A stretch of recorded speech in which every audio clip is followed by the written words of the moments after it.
जय जिनेंद्र दोस्तों आज हम बात करने वाले हैं चंद्र शनि विष दोष के बारे में। दोस्तों ये हमारी सेकंड वीडियो है। पिछली वीडियो में हमने चंद्रमौली योग के बारे में बताया था कि किस प्रकार से चंद्र और शनि का योग चंद्रमौली योग बनाता है, उसकी क्या कंडीशन होती है।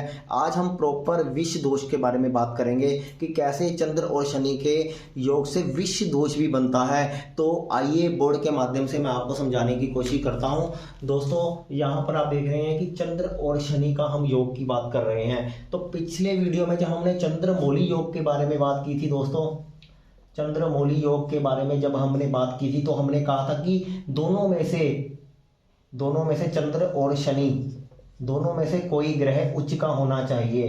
तो दोनों में से कोई ग्रह उच्च का होता था तो चंद्रमौली योग बनता था। अब विष दोष में दोस्तों इसका रिवर्स कर दिया जाएगा कि दोनों में से कोई एक ग्रह अगर नीच राशि में होता है तो विष दोष बनता है। अगर चंद्र अगर वृश्चिक राशि में होगा तो, और शनि जो है मेष राशि में होगा, तो यानी वृश्चिक और मेष दोनों मंगल की राशियों में, अगर मंगल की राशियों में ये योग बनेगा तो विष दोष बनेगा। अब मान लेते हैं कि चंद्र शनि लगन में बैठे हैं 8 नंबर राशि में या 1 नंबर राशि में, तो ये विष दोष बन जाएगा और इसमें से जो उसके शुभ प्रभाव है वो कम हो जाएंगे।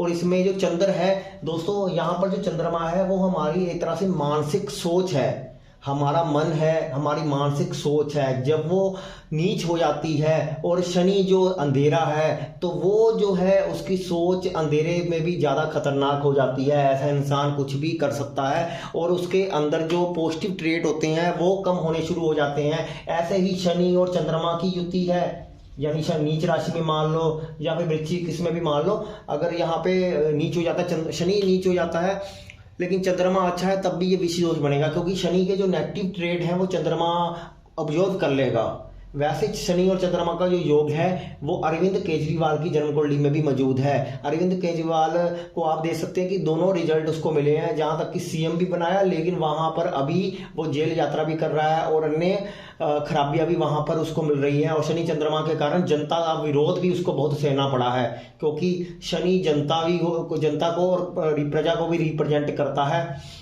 और चंद्रमा भी विस्तार को रिप्रेजेंट करता है। तो यहाँ पे प्रजा का विरोध भी सहने का एक योग बनता है और चंद्र शनि से हमारी मानसिक शांति भंग होती है। और अगर नीच राशि का हो तो बहुत ज़्यादा हम एक तरह से सनकी बिहेवियर में आ जाते हैं। तो ऐसे इंसान कई बार साइको भी बन जाते हैं, सनकी बन जाते हैं, शक्की बन जाते हैं, बात बात पे शक करने की आदत उनकी बहुत ज़्यादा बढ़ जाती है। और उनके कैरियर में, क्योंकि जो शनि है हमारा कर्म क्षेत्र को रिप्रेजेंट करता है, हमारा कैरियर है, हमारे प्रोफेशन का कारक है। जब चंद्रमा साथ में जुड़ जाएगा तो कैरियर में परिवर्तन बहुत ज़्यादा करवाएगा।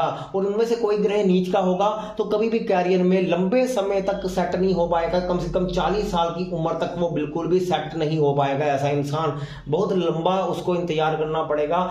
लेकिन अगर उस पर बृहस्पति की दृष्टि है तो एक बार कामयाबी जरूर मिलती है। जैसे अरविंद केजरीवाल की जन्म कुंडली में भी शनिवार बृहस्पति की दृष्टि बन रही है तो वो उसको अपने कर्म क्षेत्र में भी विस्तार भी मिला, प्रोग्रेस भी मिली। लेकिन ग्रह नीच है, वो कहीं ना कहीं नीचता जरूर दिखाएगा, जन्म में किसी ना किसी रूप में वो नीचता जरूर दिखाएगा।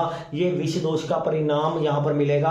अगर दोनों में से कोई ग्रह उच्च का होता है तो उसके शुभ परिणाम मिलेंगे। लेकिन दोस्तों आपको याद रखना, चंद्र शनि मिलेंगे तो कहीं ना कहीं मानसिक शांति तो भंग होगी, चाहे वह उच्च का हो नीच का हो। लेकिन उच्च राशि वाला अपने आप को संभाल लेगा और किसी ना किसी तरीके से वो एक अच्छाई की तरफ बढ़ेगा, उसको कोई ना कोई ऐसे लोग मिलेंगे। लेकिन चंद्र शनि में नीच में क्या होगा कि उसको इंसान भी गलत मिलते चले जाएंगे। क्योंकि चंद्र शनि के योग से हमारा बुध ग्रह भी खराब हो जाता है, क्योंकि हमारे मन में जितनी ज्यादा निराशा और जितनी ज्यादा वैर विरोध ईर्ष्या बढ़ती जाएगी, हमारी बुद्धि काम नहीं करेगी। जब हमारी बुद्धि काम नहीं करेगी तो हमारी सोच भी काम नहीं करेगी और केतु भी खराब हो जाएगा। तो यानी चंद्र शनि अगर खराब होते हैं और बुध और केतु को भी ले डूबते हैं तो चंद्र शनि दोस्तों खराब होंगे तो सबसे पहला निशाना वो बुध और केतु पर लगाएंगे। बुध और केतु बलि का बतला बन जाएंगे और वहां पर स्थितियां खराब होनी शुरू हो जाएंगी। इसलिए चंद्र शनि की युति में हमें बुध और केतु के उपाय भी जरूर करने चाहिए। बुध और केतु के उपाय करने से भी काफी हद तक शांति और रिलीफ मिलता है और इंसान इन चीजों से बाहर निकलने में उसको मदद मिलती है। तो अगर चंद्र शनि की युति है तो आपको क्या परहेज करने हैं। एक तो रात को दूध ना पिए, रात को दूध ना पिए, क्योंकि दूध जो है वो चंद्रमा का है और रात्रि शनि की है। इसलिए जिसका चंद्र शनि बहुत खराबी पे है उसको रात को दूध नहीं पीना चाहिए। वैसे भी आजकल जो डेयरी प्रोडक्ट आ रहे हैं, दूध मिल्क जो भी है, वो सब नकली ही मोस्टली बन रहे हैं, तो ऐसे में ये और ज़्यादा खराबी के हालात पैदा करते हैं। दूसरा, रात को बासी भोजन ना करें। बासी भोजन करना ही नहीं चाहिए, चाहे रात हो दिन हो, कहीं पे भी बासी भोजन ना करें, क्योंकि शनि बासी भोजन को रिप्रेजेंट करता है और चंद्रमा हमारे भोजन का कारक होता है। तो ऐसे में जिनका शनि चंद्रमा खराबी की अवस्था में होगा उसको क्या होगा, वात रोग बहुत ज़्यादा बढ़ जाएंगे, उसको पैरों में जॉइंट्स पेन, उनको वायु अफारा, ये सब चीज़ें उनको होने लग जाएंगी। तो ऐसे में ये दो परहेज बहुत ज़्यादा जरूरी है और बुध केतु का उपाय बहुत ज़्यादा जरूरी है। तो बुध केतु के उपाय के संदर्भ में यहाँ पर केतु के उपाय में कान छेदन भी किया जा सकता है। कानों में सोना पहनना एकमात्र ये बहुत बढ़िया उपाय रहेगा चंद्र शनि का। और दोस्तों, बुध के लिए हम गाय को पालक खिला सकते हैं, बकरी की सेवा कर सकते हैं। तो ये सब चीज़ें जो है बुध के ट्रेड्स को अच्छा करेंगी और इंसान को मदद मिलेगी, गैबी मदद मिलेगी और चंद्र शनि के बुरे परिणाम वहाँ पर कम होंगे। इसलिए और ध्यान रखें, जिनका चंद्रमा और शनि बहुत ज़्यादा खराबी की अवस्था में आ जाता है तो ऐसे में पथरी होने की संभावना बहुत, सबसे पहले इंसान को पथरी होती है बीमारी के रूप में।